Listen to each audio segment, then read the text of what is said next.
pendidikan, rakyatnya sehat, perumahan tersedia, pangan tersedia, lapangan kerja tersedia. That's basic.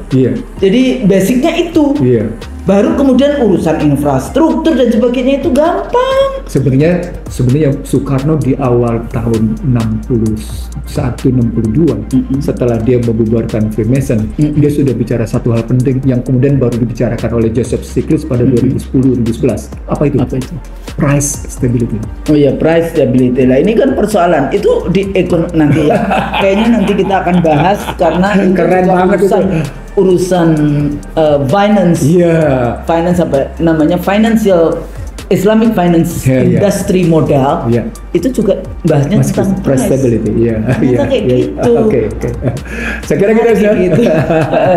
Jadi para calon-calon pemimpin daerah itu baik provinsi maupun kabupaten kota, ingat untuk apa sih Anda mau merebut kekuasaan? Agar tidak jadi boneka. Agar tidak jadi boneka demokrasi, maka Anda baca kembali Undang-Undang Dasar 45.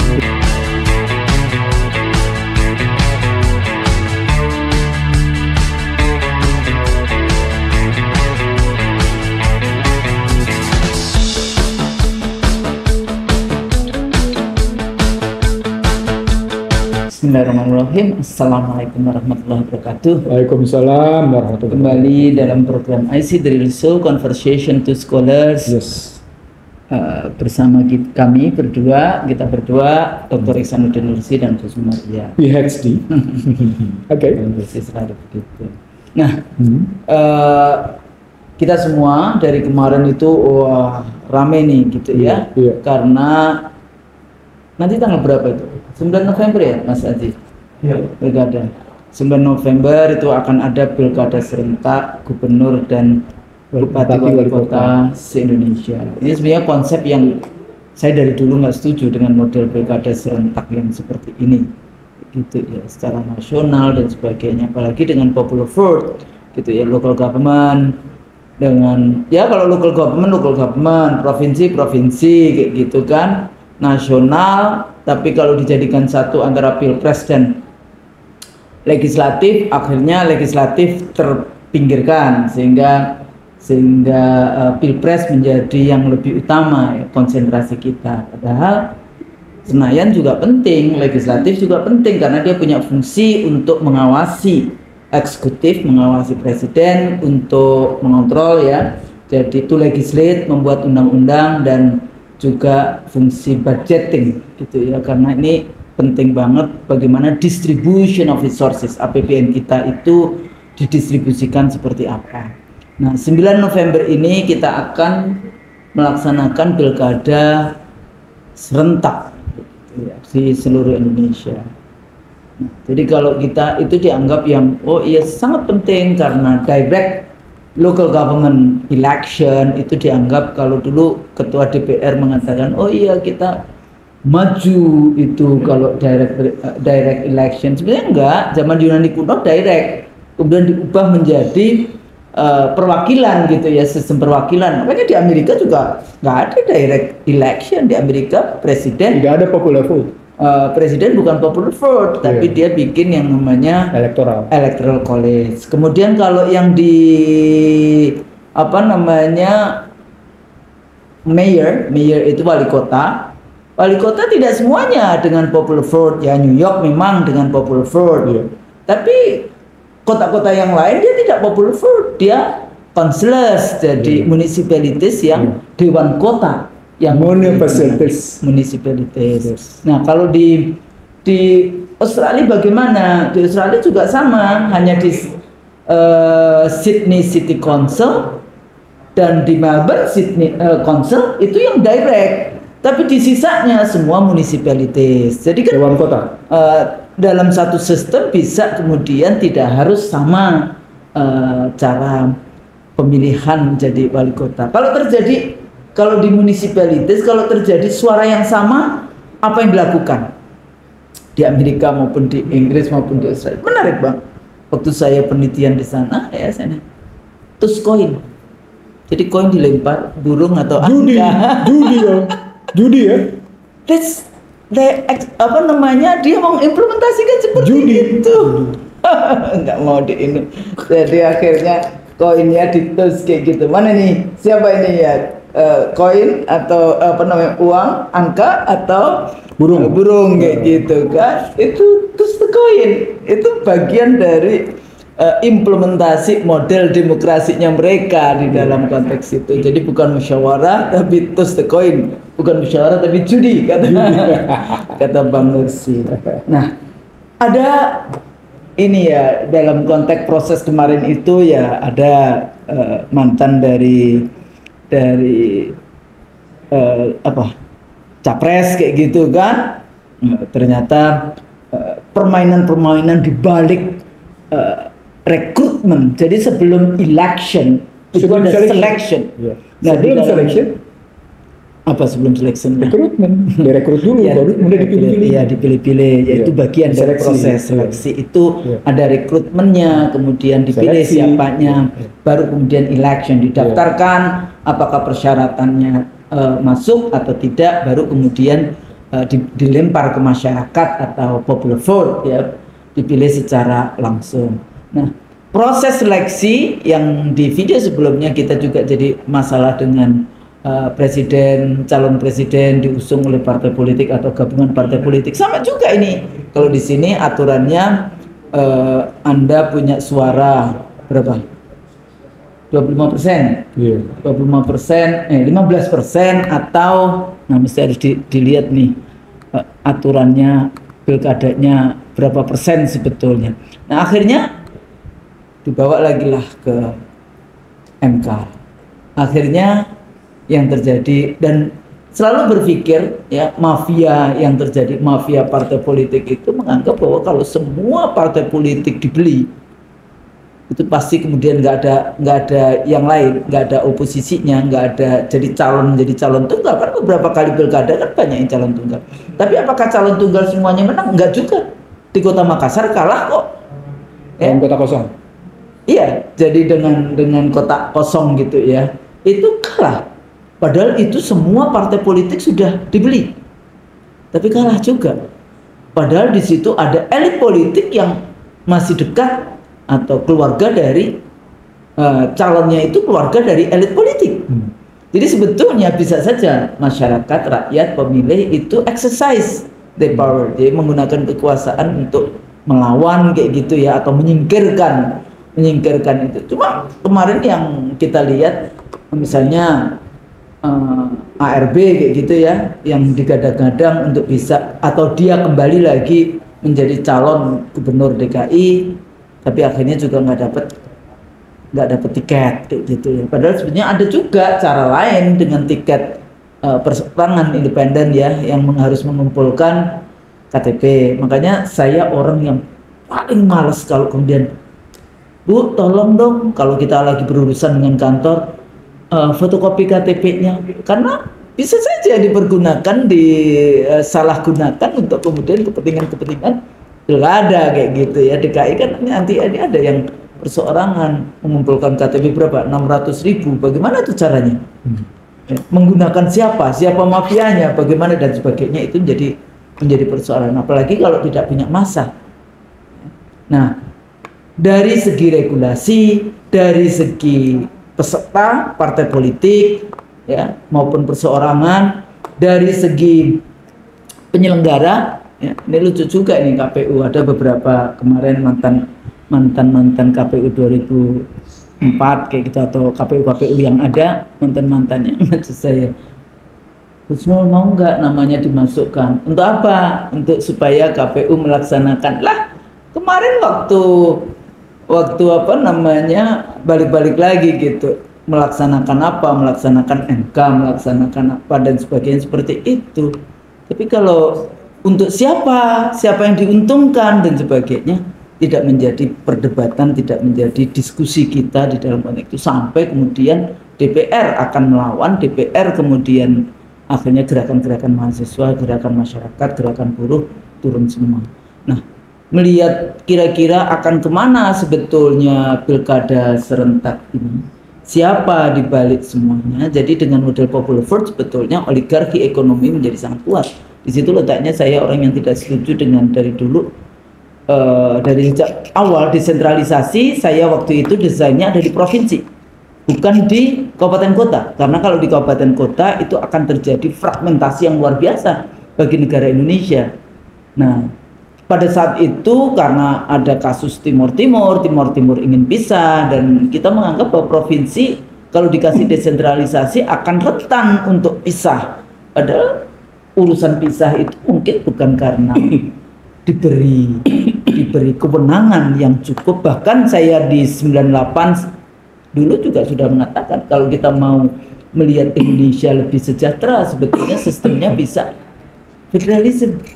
Walaupun di federalisme ini, karena studi saya waktu itu ada 100 negara yang kita, nggak sampai 100, beberapa negara yang kita teliti, itu federalisme itu lebih merata dari segi distribution of economy-nya dibandingkan model yang kesatuan terpusat seperti itu. Tapi ada yang mengatakan desentralisasi sama sebangun dengan federalisme. Tidak. Di federalisme itu ada two sovereign state, yaitu negara pusat dan negara bagian atau gubernur atau apapun, yang itu diatur ketat di dalam konstitusinya. Bahkan ada konstitusi di level negara bagiannya. Istilahnya ada kedaulatan ke dalam, ada kedaulatan keluar. Seperti bahwa negara bagian tidak punya kedaulatan keluar. Keluarnya itu cuma menteri luar negeri, kemudian bukan militer, negara, militer dan apa ya, keuangan. Jadi sebetulnya pusat itu cuma punya 3 kekuasaan itu.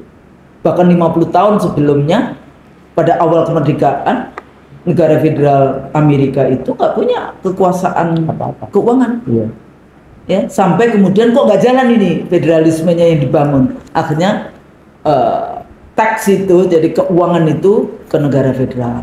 Negara bagiannya good and services tax, kemudian local government-nya sebagai instrumen atau mesin politik dari negara bagian. Itu terminologi bagaimana kita ngebangun kedaulatan ke dalam dan kedaulatan keluar, dan bagaimana negara federal itu punya kewenangan keluar dan ke dalam. Sementara negara bagian hanya punya kedaulatan ke dalam. Day-to-day politicsnya di dalam. Jadi ada beberapa model, tapi ya sudah, kita sudah memilih model unitary system dengan desentralisasi di tingkat kabupaten kota, dan ada keinginan juga untuk ditarik kembali gitu ya, nggak usah pemilu-pemilu, nanti presiden saja yang menentukan, yang seperti itu. Atau argumennya dulu, kalau kemudian saya selalu mengatakan kembalikan saja dipilih oleh DPRD. Tapi ada yang nggak suka juga kalau dipilih ke DPRD, katanya nanti korupsi. Kalau menurut saya lebih baik korupsi di 100 orang anggota DPRD dibandingkan 8 juta atau 9 juta pemilih itu di swap. Jadi itu juga korup juga.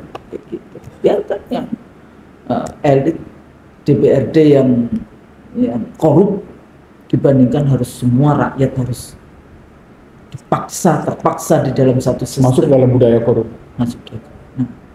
Jadi kalau membaca sebentar lagi akan rame lagi nih 9 November, tapi luar biasa ya. 1 Oktober akan dilantik DPR, DPD ya, jadi parlemen.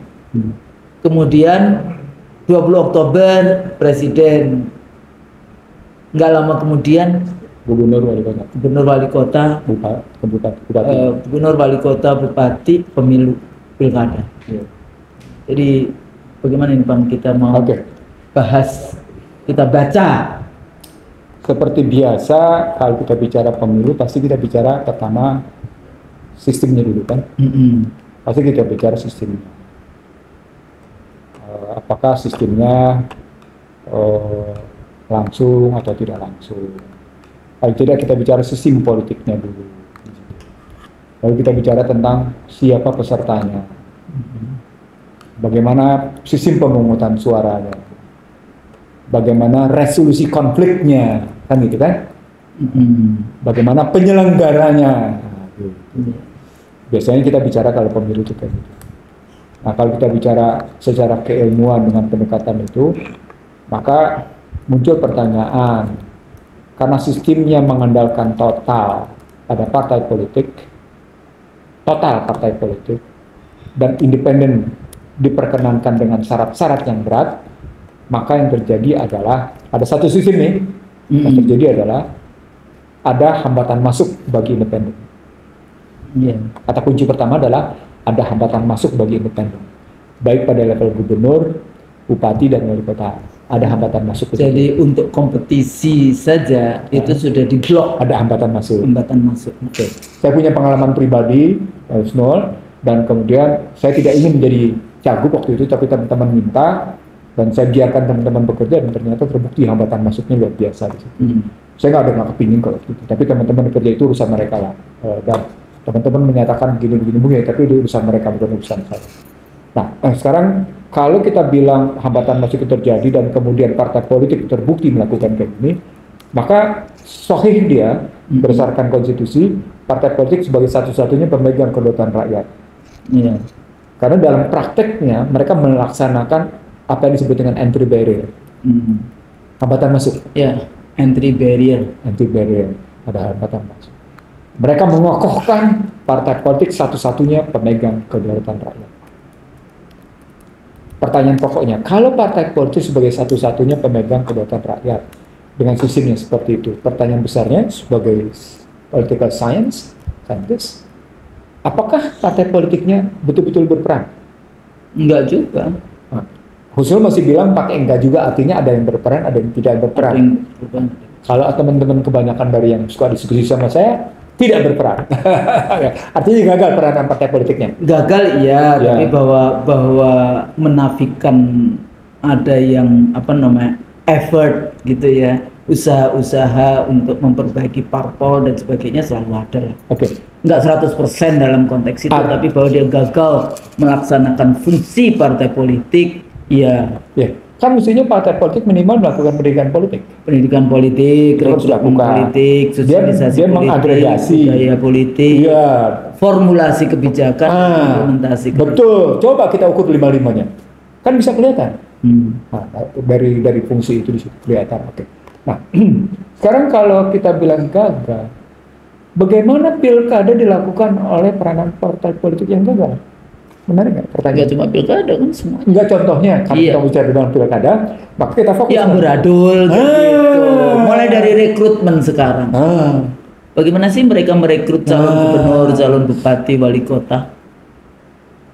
Artinya prosesnya itu seperti apa? Artinya ketika kita bicara sistem pemilu ditarik ke dalam sistem politik mengandalkan, mereferensikan partai politik sebagai satu-satunya pelaksana pemegang kedaulatan rakyat, dan partai politik yang gagal melaksanakan peranan partai politik itu, maka sesungguhnya pertanyaan Husnul tentang selection, recruitment, dan election gagal.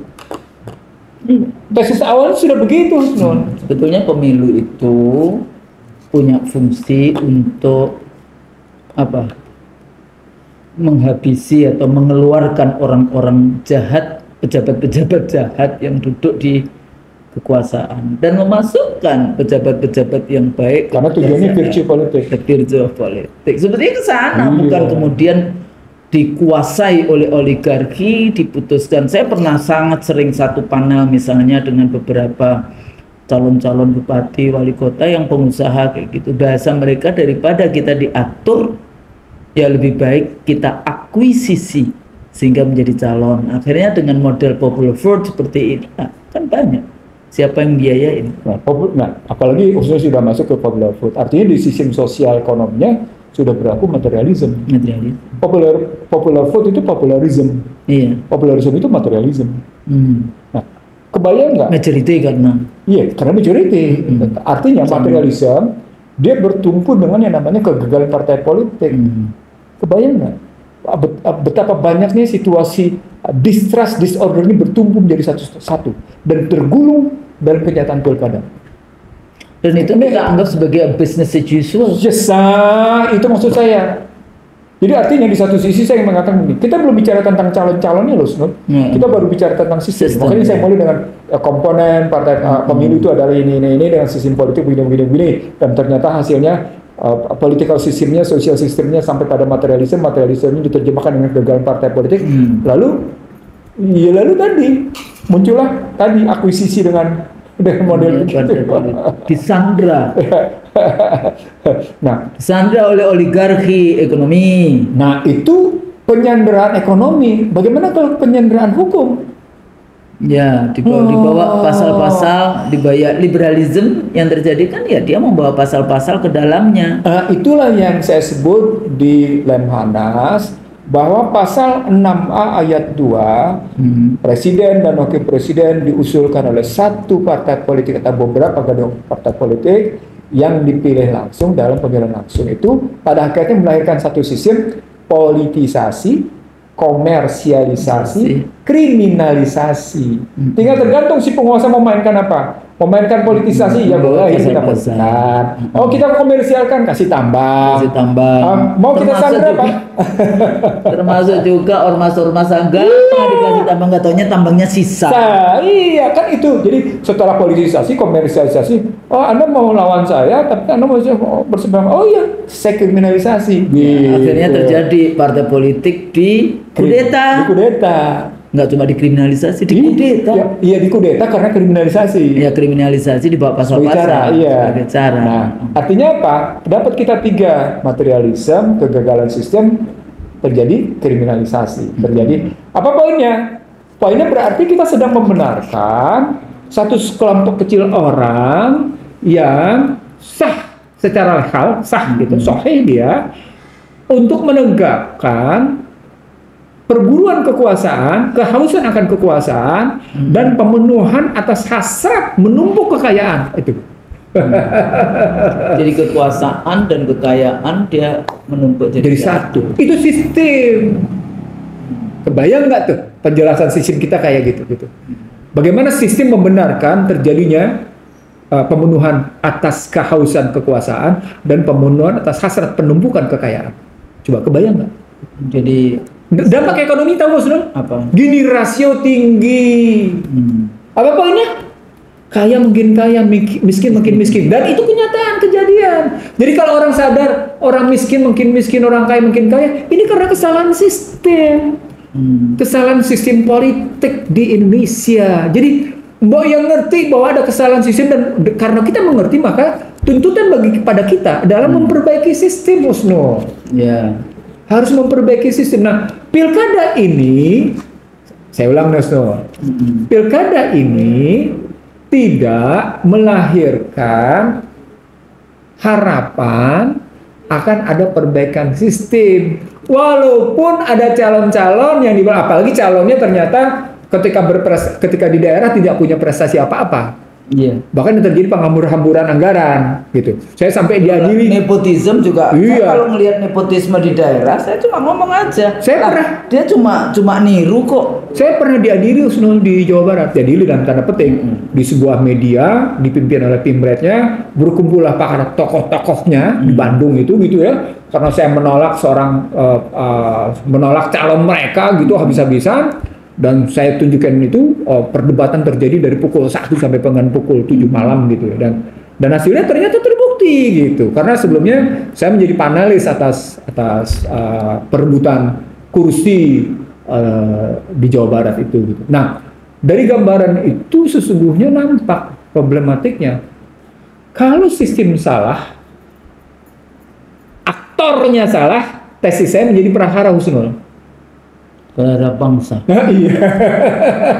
Malah tidak, dia menjadi prahara bagi masyarakat politik Nusantara. Contoh sederhana, kita tahu sistemnya salah, lalu kemudian kita pilih juga aktornya salah. Katakan di level satu provinsi, maka provinsi itu akan mengalami prahara.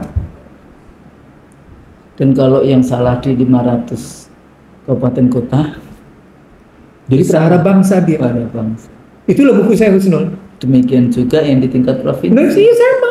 Demikian juga pada level pemilu presiden. Salah sistem, salah aktor, ya sudah prahara. Sudah pasti prahara. Dan kalau kita terjemahkan di dalam dalam virtue politik, dia sesungguhnya membicarakan tentang value system, sementara dalam politik praktis dia perdebatan tentang perebutan kursi, prakteknya gitu ya, sehingga menimbulkan kecerdasan, kecermatan untuk keluarga, kepentingan individu, iya, dan macam-macam, dan kemudian menimbulkan macam-macam gitu, dan macam-macam yang saya maksud, Anda mungkin cerdas di lapangan karena Anda bisa menipu di sini, Anda bisa lincah di sini, Anda bisa menggarap ini, Anda bisa menggarap itu, Anda bisa menyingkirkan ini, Anda bisa menyingkir itu, Anda bisa membayar ini, Anda bisa macam-macam. Di lapangan begitu ceritanya. Dengan menggunakan berbagai macam akses-akses yang dimiliki. Jadi kalau you incumbent atau you Anda berkuasa, dia menggunakan aparatus negara, menggunakan APBN, APBD. Nah, itu yang disebut negara, itu yang disebut dengan smart street in politics. Smart street in politics. Kecerdasan jalanan dalam panggung politik.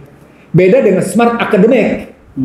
Smart kecerdasan akademik dalam virtue. Jadi ada perbedaan, Husnul. Kenapa? Bisa saja kecerdasan akademik berbasis teknologi itu sama sekali tidak teraplikasi ke dalam yang namanya smart street in the politics. Kecerdasan jalanan. Orang punya kecerdasan itu jalanan, artinya dia penguasaan lapangan. Practices-nya itu, praktik-praktiknya itu dikuasai betul gitu. Yang Machiavellian. Iya, memang Machiavellian. Menggunakan segala cara. Itu makanya kemudian tadi yang saya bilang, terjadi perburuan atas kehausan kekuasaan bersamaan dengan penumpukan atas harta kekayaan. Saya lupa ini, kita kadang-kadang berpikir semua itu kan sudah ada catatan. Iya kan, sebetulnya kalau kita punya iman, kita bertakwa, kan menjemput rezeki jabatan menjadi bupati, wali kota, gubernur, presiden, anggota DPR, DPD, dan seterusnya, apapun itu. Kalau kita jemput dengan cara jujur kan jadi barokah. Padahal prinsip pemilu kan free and fair, bebas dan jujur. Nah, sejauh mana, seberapa banyak para politisi sofa sampai hari ini yang sebetulnya merebut kekuasaannya dengan cara-cara yang jujur, dengan cara-cara yang halal. Kalau saya selalu mengatakan pemilu halal di dalam konteks itu. Nah, ini kan menjadi concern kita. Mereka selalu mengatakan bahwa punya uang pasti menang. Iya, karena tesisnya memang membeli partai politik itu murah kok. Nah, tapi persoalannya dari 9.900-an lebih calon anggota DPR, yang menang kan cuma 580, yang kalah 8.000 sekian yang kalah. Kalau 9.000-an yang kalah, 9.400-an, 9.300 sekian yang kalah. Apakah yang kalah 9.300 itu tidak menggunakan uang? Menggunakan juga. Jadi kalau kita percaya betul bahwa dengan uang pasti menang, kecewa kita.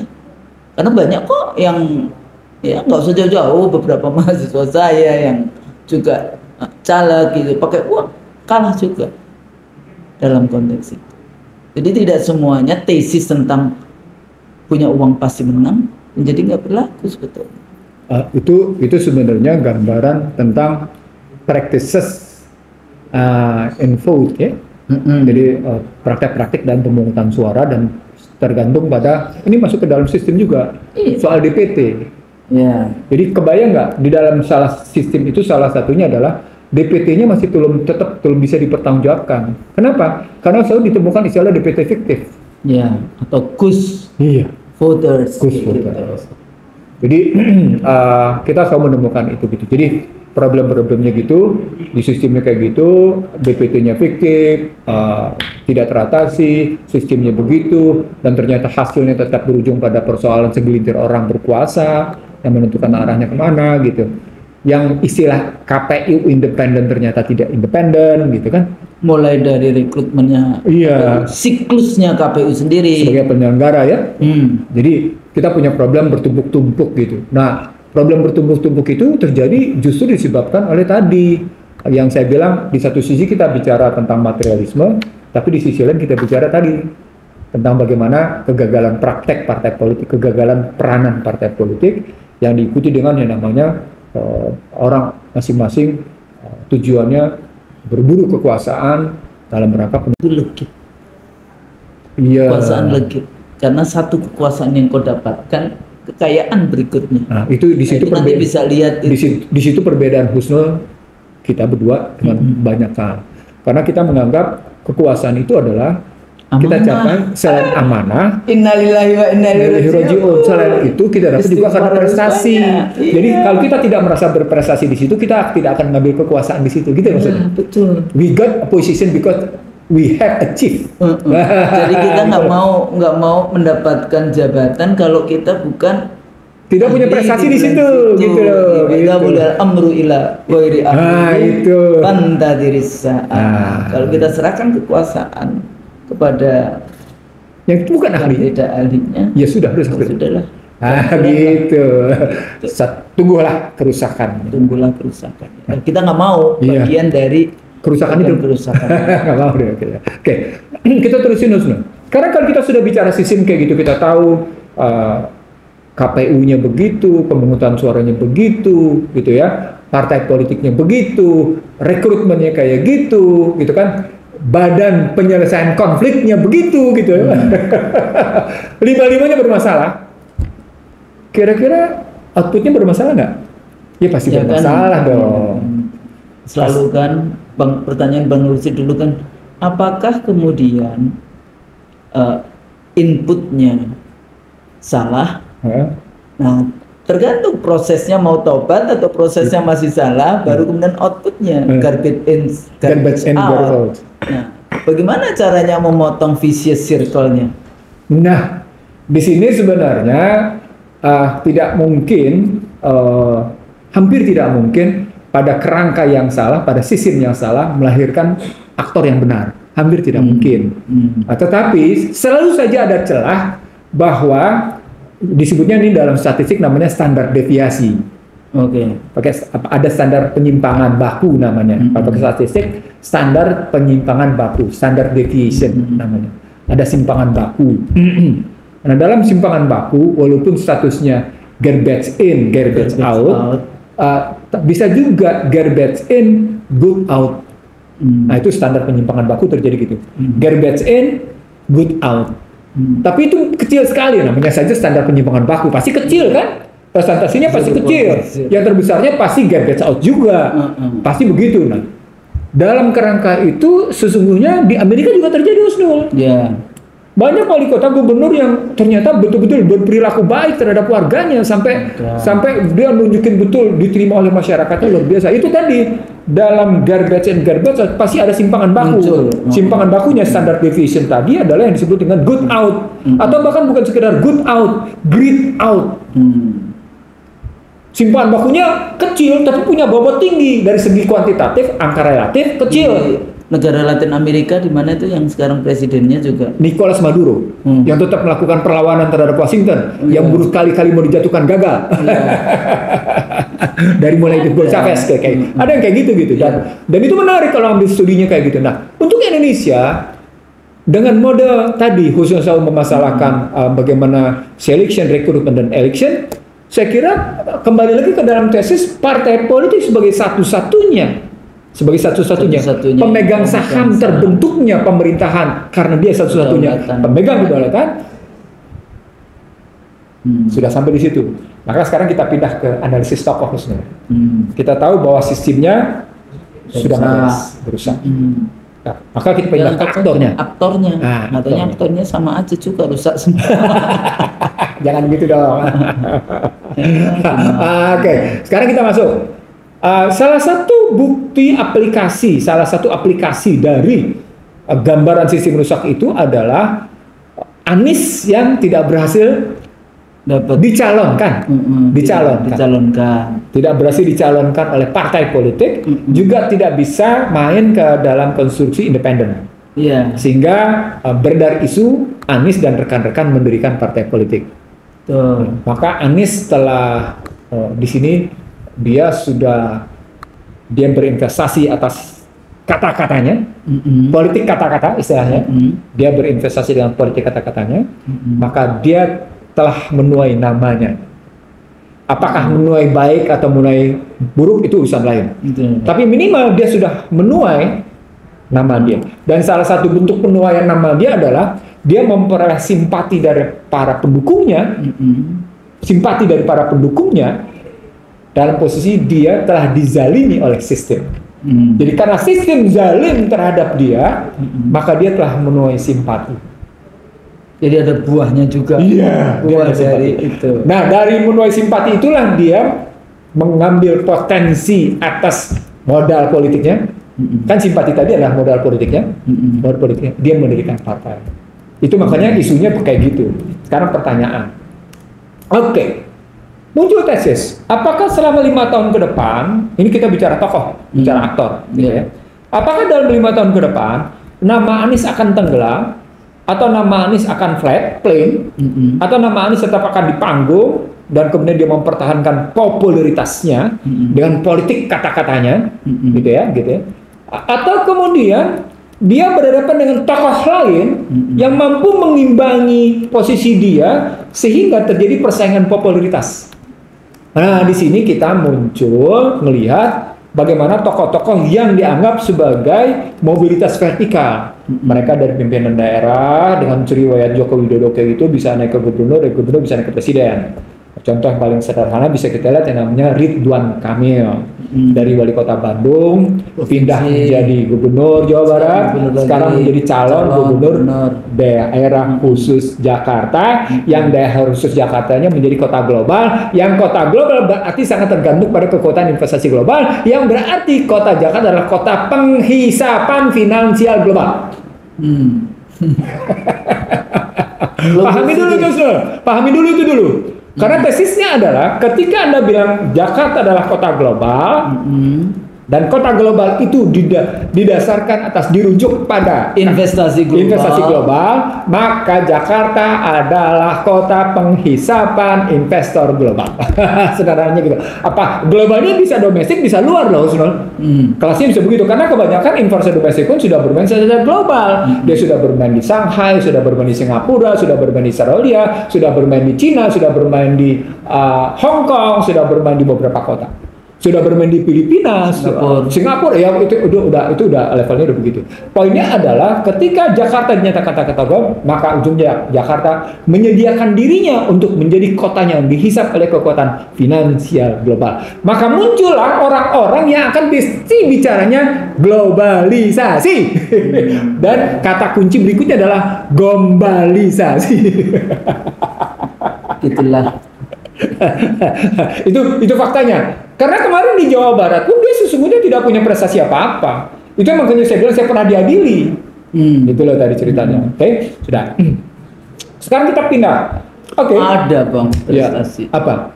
Itu nanam rumput plastik. Wali kota di Bandung itu ternyata rumputnya plastik kan? Ya, enggak supaya apa namanya sedikit. Saya ingin mengatakan gini, Ustaz. Kebetulan saya ini soalnya suka di Bandung. Iya, jadi saya dan nongkrong di Bandung dan saya keliling Bandung itu bukan kayak orang dengan mobil, saya dengan sepeda. Kan sangat sering kan ke Bandung. Bahkan ke Bandung Barat pun saya bisa dengan sepeda gitu loh, saudara. Keliling-keliling. Nah, oke, kita terusin sekarang. Bagaimana dengan Semarang? Calonnya Anda bisa lihat. Begitu juga bagaimana dengan Surabaya dengan munculnya. Ini artinya Indonesia dalam perspektif 2029 sesungguhnya dalam kancah political race, perlombaan politik. Dalam kancah perlombaan politik di 2029 seakan-akan memberi jalan lancar bagi Anies berarti.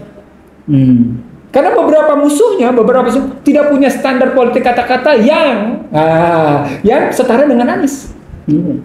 Sebetulnya kalau kita baca bukunya Obama, misalnya The Politics of Hope, jadi politik itu memang sangat dibutuhkan yang namanya selain kemampuan ya konsistensi selama menjadi orang kayak gitu ya, menjadi pemimpin, tapi juga kemampuan tabligh, kemampuan komunikasi politik di dalam konteks itu. Makanya permainan kata-kata yang mempesona, kata-kata yang memberikan harapan itu penting di dalam kontestasi politik. Walaupun nggak di sini. urusan isi nanti berbeda ya. Jadi itu nanti kecerdasan tersendiri kayak gitu kan ada, makanya nggak bisa cuma tablik aja kan, kan harus ada amanah, ada sidik, ada tablik, ada fatona kayak gitu, itu kan semuanya iya yang di dalam konteks itu. Dan track record kayak Mawardi yang mengatakan bahwa seorang pemimpin satu dia harus ngerti agama, jadi Quran dan hadis kayak gitu ya kan dalam pemikiran Islam ya dalam konteks itu. Yang kedua apa? Kalau nggak ada ya sebetulnya you are not entitled untuk to lead kayak gitu kan, you are not entitled to lead. Gimana kayak gitu, nanti kita dijeblosin semua masuk apa kebijakan-kebijakan yang lebih banyak. Menarik tuh, mesti suruh terjemahkan ke dalam bahasa Indonesia, entitled to lead. You have to rights, maksudnya you have to apa ya, sama sekali tidak ya kalau istilah saya dalam perdebatan di satu tempat. You are incompetent to lead. Ya enak soalnya nanti ada yang tersungging kayak gitu ya di dalam konteks itu. Yang kedua, you are knowledgeable. Jadi artinya Anda punya punya pemikiran, punya contoh, punya solusi-solusi untuk dunia dan akhiratnya nanti kayak gitu. Bukan baru kemudian termasuk juga di dalamnya adalah karakter diri. Ya jadi kejujuran. Ini khususnya balik teorinya ke seleksi, ke rekrutmen dan ke seleksi nih. Iya kan. Karena itu basisnya. Enggak, saya pakai baca-baca Al-Mawardi, tapi di dalam konteks mau John Locke, mau Rousseau, mau di dalam konteks teori-teori Barat pun juga the future of politics harusnya demikian. Artinya balik-baliknya lagi itu soal kompetensi kan?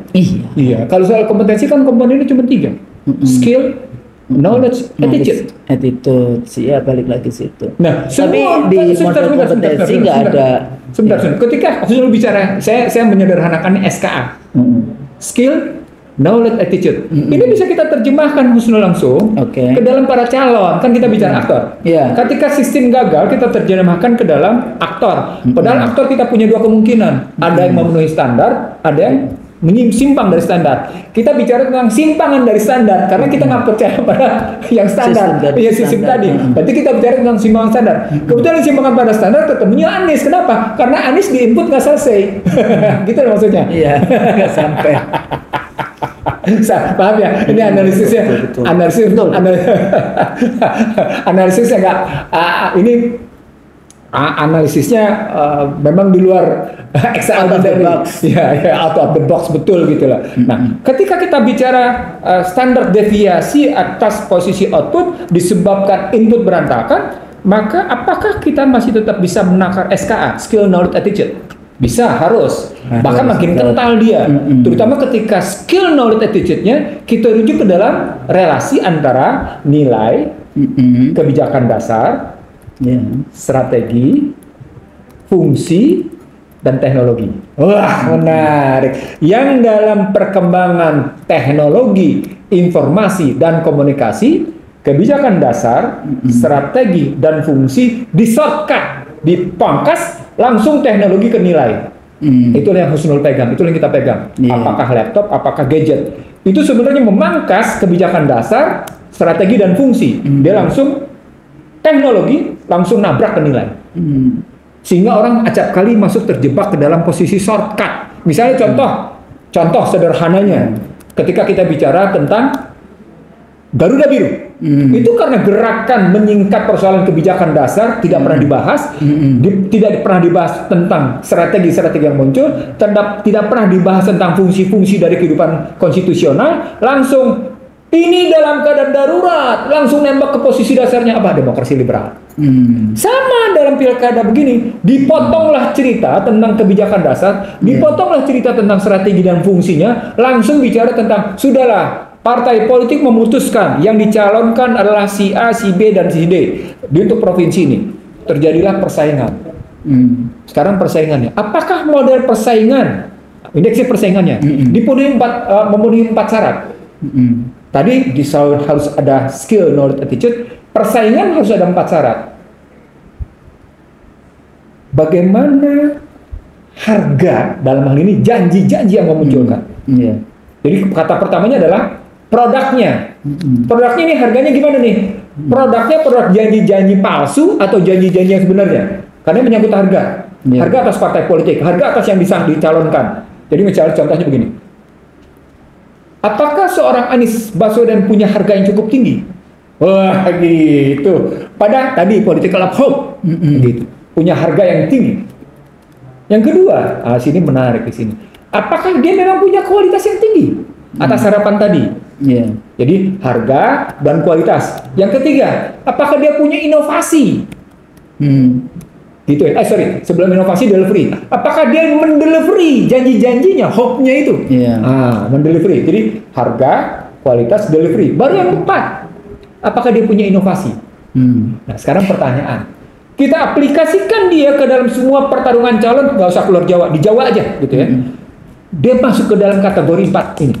Untuk menakar mereka sesungguhnya punya skill, knowledge, attitude yang dasarnya adalah yang persyaratannya adalah karena dunianya, kancahnya adalah kancah persaingan, membutuhkan SSA, speed, stamina, and akurasi. Ulang Husnul, dia diwajibkan punya modal skill, knowledge, attitude yang landasannya dia harus punya kecepatan, speed, dia harus punya stamina, dan dia harus biasa mengatur akurasi, tingkat akurasi. Itu artinya dibalikin bukan sekedar modal tadi, resources apa yang dia pakai. Apakah resourcesnya pada sistem nilai, sistem nilai yang rentan atau sistem nilai yang tangguh gitu. Resource-nya, belum bicara kebijakan dasarnya.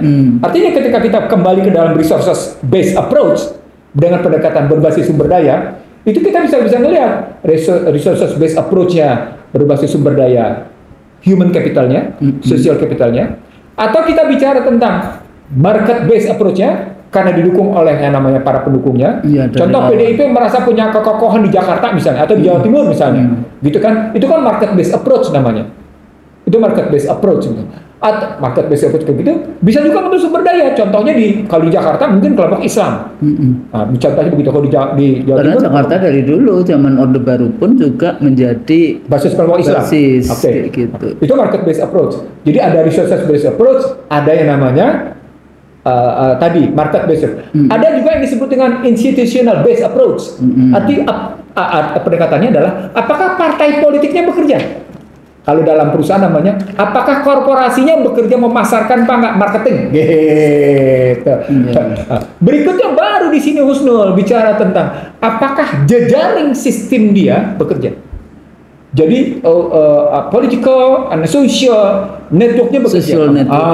Itu pendekatannya. Ini bisa kita pakai untuk menganalisis speed, stamina, dan akurasi, untuk menganalisis sampai seberapa jauh dia punya skill, knowledge, attitude dalam rangka menyahuti harga atas yang dia munculkan. Harga itu janji-janjinya, produk yang dia janjikan, harganya. Lalu kemudian posisi kualitas janjinya, apakah janjinya cuma janji ecek-ecek gitu ya, atau kemudian memang janji berkualitas, atau bisa nggak terbukti sementara ini dia mendeliverkan seperti pernah terjadi di Jawa Barat, seperti pernah terjadi pada Tri Risma hari ini ketika jadi wali kota Surabaya dan menjadi menteri, atau Ridwan Kamil ketika jadi wali kota dan jadi gubernur, dan sekarang calon sini, atau seperti Andika Perkasa ketika menjadi panglima, gitu loh contohnya, delivery-nya kayak apa. Dan terakhir baru bicara inovasi.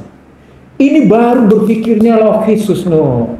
Tapi partai politik, they don't think about proses rekrutmen kan nggak pakai. Jadi dengan model siapa yang dekat dengan di elit atau pengambil keputusan di partai masing-masing, ya. Terus kemudian pressure dari oligarki ekonominya, siapa yang akan ditaruh di situ, apakah dia punya kualitas atau tidak, itu bukan nomor satu. Tapi dia bisa menjadi boneka-boneka yang ditaruh, ya seperti pada saat bagaimana presiden saat menjadi wali kota, kemudian periode yang kedua belum selesai diangkat jadi gubernur, direkrut untuk jadi gubernur DKI, baru beberapa ya 2012 2014 Pilpres, kemudian ini bisa jadi judul begini, Gunul.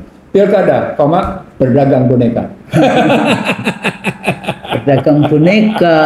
Jadi tapi balik lagi bahwa di dalam proses itu juga pressure group, atau yang Bang Nursi biasanya juga katakan bahwa masalah-masalah politik yang seperti ini, rekrutmen seperti ini tidak lepas dari kepentingan-kepentingan global juga, kayak gitu ya. Siapa bermain dengan siapa, kayak gitu kan, ini juga penting untuk dibaca, sehingga mampukah kita sebagai bangsa yang merdeka, ya, yang punya perjanjian suci, konstitusi, punya dasar Pancasila, kemudian bisa kemudian bukan berkompetisi tapi menghasilkan pemimpin-pemimpin yang sesuai dengan apa yang menjadi cita-cita dari pendiri bangsa kita. Sebetulnya kan big question-nya di situ, pertanyaan besarnya di situ. Atau kita sebetulnya sudah menjual diri, ya, untuk kepentingan-kepentingan materialisme, kepentingan jabatan, apalagi dengan partai politik yang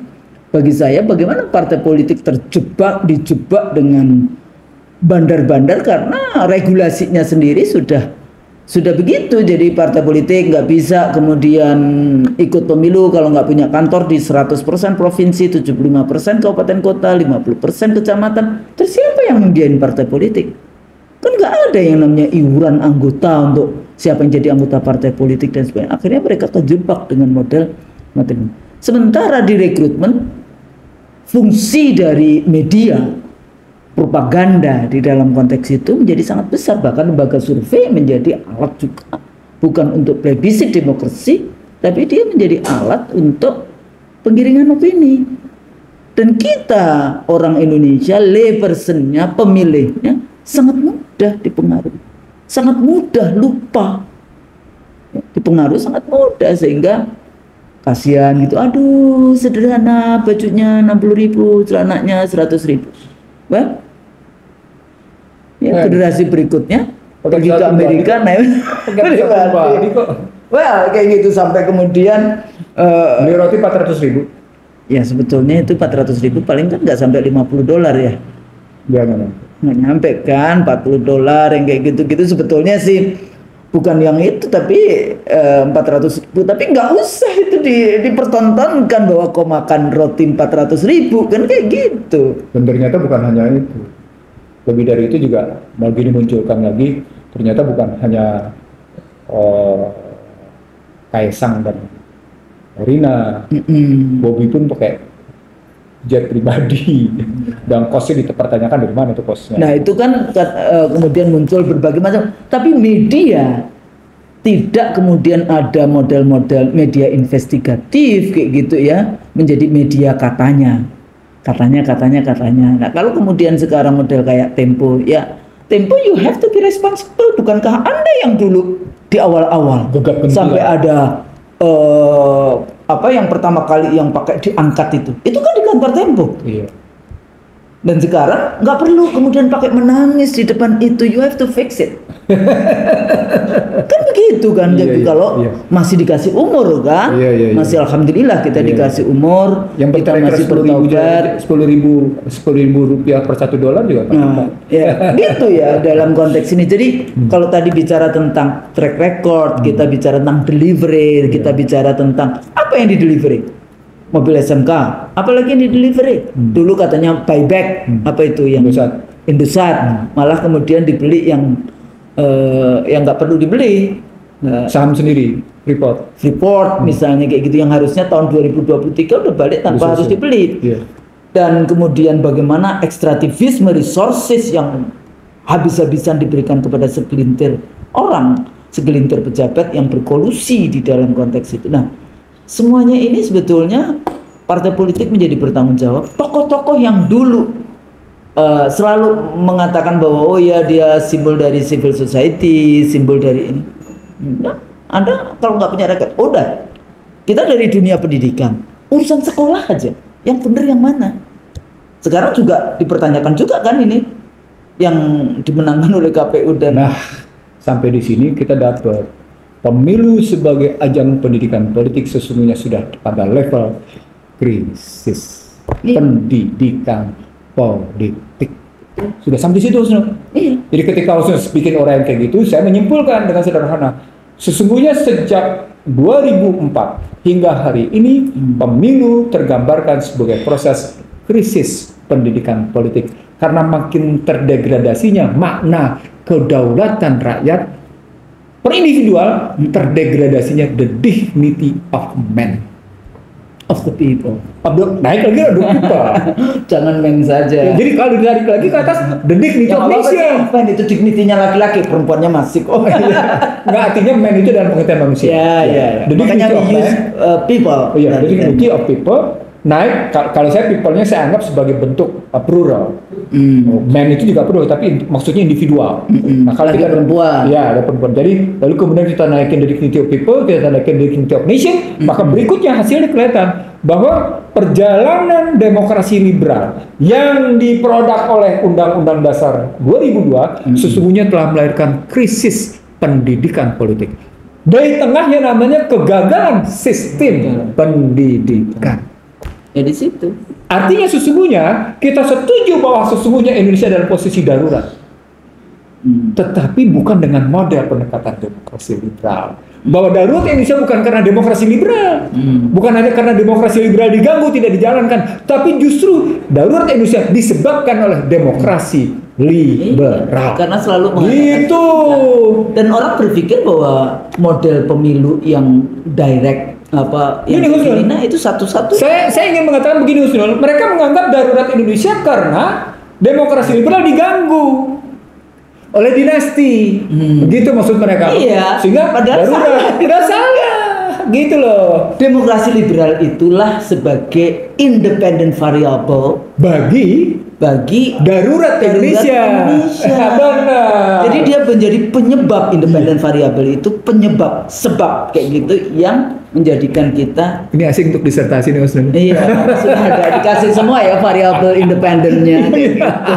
Asik tuh jadi disertasi nih. Itu, tapi orang kan percaya betul demokrasi seperti Al-Quran, demokrasi liberal seperti Al-Quran. No. Jadi itu bagian penting dari modern nation state yang sekuler. Betul. Nah, kalau Islamic Democratic Governance ya kalau kita masih tetap menggunakan itu governance kayak gitu, karena di governance yang itu masih ada nilai kan di dalam konteks itu. Kalau nilainya walaupun seringkali dengan kata demokrasi, propagandanya kan demokrasi equality, justice, fraternity, itu dipakai semuanya di dalam konteks itu. Makanya etiknya kemarin saya juga kayak di kelas seru juga sih waktu kita bahas tentang LGBTQ kayak gitu ya. Menurut Anda ini apakah boleh, tidak boleh, atau itu masukkan ke HAM? Itu yang ngomong tidak boleh itu cuma beberapa aja itu. Ya, nggak sampai lima orang kayak gitu ya. Nah rata-rata ya human right kan. Oh nggak apa-apa itu human right. Padahal itu multiple suitable standard. Terus saya bilang persoalannya adalah Anda tidak pernah membahas ya apa dampak yang namanya LGBTQ pada masyarakat, rusaknya masyarakat, rusaknya anak-anak muda dan sebagainya seperti itu. Tidak masuk di ruang publik analisisnya. Memisahkan antara right, hak dengan ethics. Di satu sisi, tapi sisi lain juga unit analisisnya. Ketika Anda bicara right, maka sesungguhnya unit analisisnya itu individual. Tapi begitu masuk unit analisisnya sosial, ruang publik, dia bukan lagi rights. Bukan. Dia sudah bergeser bagaimana obligation. Gitu dong. Itu persoalannya dipikirnya lah. Tapi kalau model liberal kan right-nya terus. Makanya negara tidak boleh yang namanya terlibat intervensi banyak-banyak. Jadi balik lagi ke negara penjaga malam kayak gitu. Khusus tahu nggak kebebasan bicara, kebebasan berserikat itu kan punya yang namanya batasnya. Social obligation. Ada pertanggungjawaban sosial di dalamnya, bukan cuma sekedar individu punya kebebasan. Kan bicara salah satu nih, Ausnul mengundang saya sampai akhirnya. Iya nggak apa-apa karena ini kan masuk kepada aktor tadi. Aktor tadi ya. Apa ini adalah ketika kita masuk ke dalam poin-poin tentang apa yang disebut dengan hak-hak asasi manusia atas politik dan sosial, maka kata kuncinya berikutnya mestinya bukan hanya hak politik dan sosial dong, tapi juga harus bisa juga dengan kewajiban sosial dan kewajiban politik dong. Bahwa di dalamnya Anda ketika bicara tentang kebebasan Anda bicara, maka kebebasan Anda bicara punya dampak politik gitu ya. Dampak publik di sosial. Begitu juga ketika Anda bicara tentang kebebasan berserikat, maka dia berhadapan dengan kelompok serikat yang lain. Dengan sehingga menumbuhkan obligasi, social obligation, tanggung jawab sosial. Jadi ada batasnya di situ. Batasnya. Semuanya ada batasnya. Nah disitulah letak batasnya kan Kalau di dalam kita, sayangnya di dalam Undang-Undang Dasar 2002 yang diterjemahkan dibatasi dengan undang-undang yang diterjemahkan oleh penguasa untuk kepentingan yaitu ada jadi business interest rather than the people interest. Nah, yang paling nyata adalah bagaimana sikap Amerika terhadap Israel. Ya. Paling nyata itu. Di satu sisi mereka selalu mengatakan the champion of human rights. Iya, tapi lihat champions of justice. Iya. The champions semua menganggap bahwa mereka champions. Lalu sekarang apa yang terjadi dengan Gaza? Iya, itu paling nyata itu. Ya. Diajak ceasefire aja defeat. Iya, jadi mata dunia terbelalak sekarang. Oh iya, itu yang saya sebut sebagai betapa multiple suitable standard diterapkan. Jadi nggak cuma double standard, multiple suitable standard itu mereka terapkan, gitu ya. Nah sebenarnya ini peristiwa panjang, bukan hari ini, tapi peristiwa sejak abad 15 saya bilang tadi panjang. Tapi Tordesillas dan macam-macam. Nah, tapi saya ingin mengatakan kepada pemirsa IC Radio Show bahwa ketika kita bilang pilkada adalah boneka demokrasi, ya nggak apa-apa. Republik aja ada banana republik. Boneka demokrasi, pilkada boneka demokrasi. Maka menarik ini istilah baru ya, boneka demokrasi. Maka pertanyaannya menjadi apakah mereka bisa menerapkan skill knowledge attitude mereka dalam prinsip apa produknya, berapa harganya, bagaimana deliverynya, bagaimana kualitasnya, bagaimana inovasinya, kan nggak bisa kejawab, Ustaz. Bisa. Jadilah hidup penuh dengan desepsi. Jadi akhirnya. Makanya saya bilang demokrasi liberal itu menjadi bentuk penyesatan. Dia selalu gagal bicara tentang the real and the genuine of humanity. Dia selalu gagal di sini. Gitu. Dia bicara the real and the genuine of humanity. Yeah. Dia selalu gagal bicara itu. Yeah. The truth of humanity itu nggak bisa dijawab kayak banyak gitu. Dari produk dari demokrasi liberal ya rezim otoriter, rezim diktator. Itu dibahas loh di Amerika, Usno. Dalamnya itu dalam sekali kajiannya. Sampai mereka sadar, oh iya nih sebenarnya ada sekelompok orang yang begitu mendikte masyarakat Amerika. Oh keluar tuh bukunya macam-macam. Saya punya banyak tuh bukunya kayak gitu ya untuk kajian-kajian kayak gitu. Karena mereka sadar beyond the Federal Reserve, beyond the Congress gitu. Iya kan, dan kemudian dia dan kong kali kong ya itu sudah kita gunakan juga dalam terminologi ilmu politik. Kong kali kong antara business person, business society dengan yang political society di dalam pembenaran mereka di mana tahu nggak? Dalam ekonomi. Di mana? Biaya lebih politik. Iya, karena model lagi-lagi biaya lebih politik. Market centered paradigm, paradigma pasar yang liberal, yang akhirnya dia sangat mahal dan kita mengikuti model Amerika yang rusak itu. Ya makanya dari kapan-kapan saya sudah dari sejak awal saya selalu mengatakan limit spending, bukan limit contribution. Kalau limit spending akhirnya kita batasi bahwa kemenangan itu bukan karena uang kayak gitu. Harus dipikirkan di dalam konteks rekrutmen partai politik ini konsisten untuk sebagai kawah candra di muka calon-calon pemimpin bangsa yang punya amanah konstitusi dan undang-undang. Ya, produk undang-undang yang tidak bertentangan dengan konstitusi, karena banyak produk undang-undang yang industri kapitalisme jadi itu bertentangan dengan konstitusi, tapi yang Pancasila kayak gitu nggak ada sekarang partai yang berbicara tentang itu. Jadi pertanyaan umum yang diajukan oleh para pemirsa IC Daily Show yang memberikan komentar, pertanyaannya menjadi begini, Ustaz. Apakah pemerintahan yang akan datang, baik nasional maupun daerah, akan membuat kehidupan masyarakat menjadi lebih baik? Jawaban kita apa, Husnul? Ya kalau mau berhusnudon tergantung kepada siapa nanti yang memimpin. Kan tadi cuma ada sekelompok kecil, ada beberapa orang kecil yang dia keluar dari sistem. Tapi kalau sistemnya rusak, rekrutmennya juga rusak, kemudian tadi ya seluruh indikator-indikator 4 indikator tadi tidak ada, ya sebetulnya kita menuju ke arah kehancuran.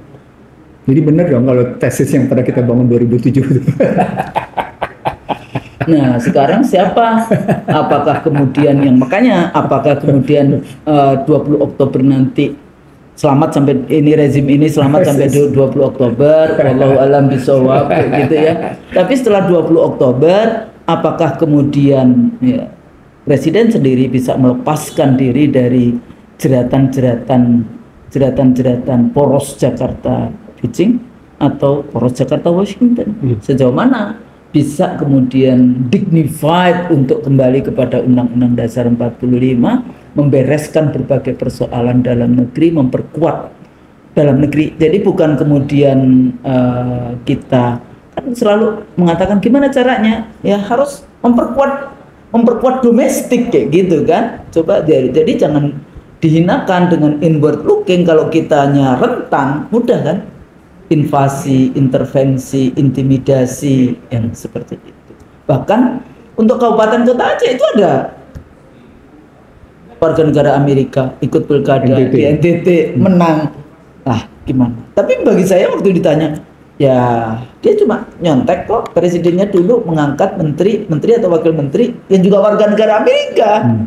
Ya, sehingga balik lagi pada leadership kayak gitu. Sejauh mana ada nggak pemimpin yang kemudian mengarahkan, yang bisa memberikan hope? Itu indikator bahwa ketika aktornya tadi, ketika satu kepemimpinan diserahkan pada mereka yang bukan ahlinya, maka tunggulah kerusakannya, tunggulah kehancurannya. Dan ketika diserahkan, itu kan kalimat diserahkan kan berarti sistem yang menyerahkan. Iya. Artinya ada proses penyerahannya. Proses kan pakai sistem. Iya. Artinya sistemnya salah, aktornya salah, dan hasilnya tunggulah kehancuran. Dan berarti kita benar di situ bahwa ketika pertanyaan para pemirsa, lalu bagaimana dong pimpinan nasional ke depan dan pimpinan daerah ke depan? Akankah memberikan harapan? Nah, ya kita baliknya jawabannya begini. Kalau saya jawabannya, di level nasional ada anggaran dasar Gerindra yang dalam visi misi dan tujuannya menjawab tentang situasi yang penuh dengan kemelut ini. Terutama karena di tujuannya dia ingin menegakkan Undang-Undang Dasar 45 yang dilaksanakan secara murni dan konsekuen. Apakah itu akan dilaksanakan atau tidak? Normatifnya begitu. Normatifnya begitu. Tapi berikutnya saya punya pertanyaan juga ke teman-teman.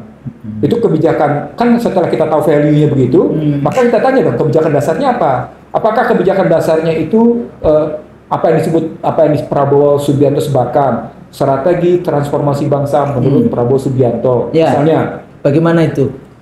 Nah itu ada nggak di situ yang menunjukkan kembali ke Undang-Undang Dasar? Aku belum baca semua sih. Kita bahas kesempatan mendatang ya. Iya kayaknya ya. Sebetulnya kita sudah berpikir mau bahas itu, tapi saya sendiri lupa. Enggak, bahannya saya punya 2 Husnul. Ya. Saya kasih Husnul nanti untuk Husnul baca. Ya, gitu itu ya. Juga saya kasih ke Husnul. Saya kasih gitu. 200 halaman. 214. Kalau yang transformasi bangsa itu bukan, yang transformasi bangsa itu 214 halaman.